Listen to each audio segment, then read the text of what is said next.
இன்னைக்கு ஒரு சூப்பரான கதை பார்க்கலாமா?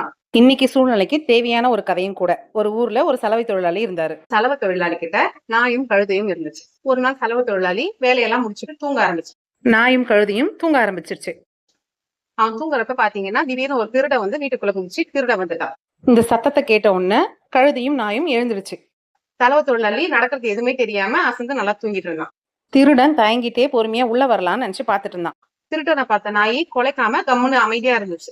சரியா சோறே போட மாட்டான், இவனுக்கு ஏன் நம்ம உதவி செய்யணும்னு சொல்லிட்டு அது குறைக்காம அமைதியா இருந்துச்சு. அதை பார்த்த கழுதை, என்னடா இவன் குறைச்சி நம்ம முதலாளியை எழுப்புவான்னு பார்த்தா இவன் அமைதியாவே இருக்கிறானே, சரி நம்மளாவது சத்தம் போட்டு முதலாளியை எப்பயாவது எழுப்பி விட்டுடலாம்னு சொல்லிட்டு கழுதை சத்தம் போட ஆரம்பிச்சிச்சு. கழுதையோட சத்தத்தை கேட்ட உடனே இந்த சத்தத்தை கேட்டு பயந்து திருடன் ஓட ஆரம்பிச்சிட்டான். இந்த சத்தத்தினால தூக்கத்துல இருந்து இருந்த சலவை தொழிலாளி நல்ல தூக்கத்துல இருக்கிறப்ப இந்த கழுதை கத்தி நம்ம தூக்கத்தை கெடுத்துருச்சேன்ற கோவத்துல ஒரு கட்டை எடுத்து பலார்னு கழுதையோட தலையிலேயே ஒரு அடி அடிச்சதோட மட்டும் இல்லாம, கூறு கட்ட கழுதை கண்ட நேரத்துல கத்துவியான்னு சொல்லிட்டு கழுதையை திட்டு போய் படுத்துட்டாங்க. நம்ம நல்லதை நினைச்சு செஞ்சாலும் அதை புரிஞ்சுக்கிறவங்க புரிஞ்சுக்கிறதுல தான் இருக்கே. தேவைப்படுறவங்களுக்கும் நினைச்சு பார்க்கறவங்களுக்கும் நம்ம நிச்சயமா நல்லது செய்யலாம்.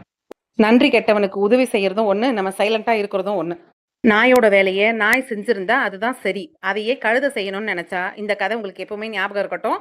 தேவைப்படுறவங்களுக்கு அவங்களுக்கு மட்டும் ஹெல்ப் பண்ணுங்க. இந்த கதை எப்படி இருந்துச்சுன்னு கமெண்ட்ஸ்ல சொல்லுங்க. மறக்காம நம்ம சேனல்ல இருக்கிற எல்லா வீடியோவும் செக் பண்ணி பாருங்க.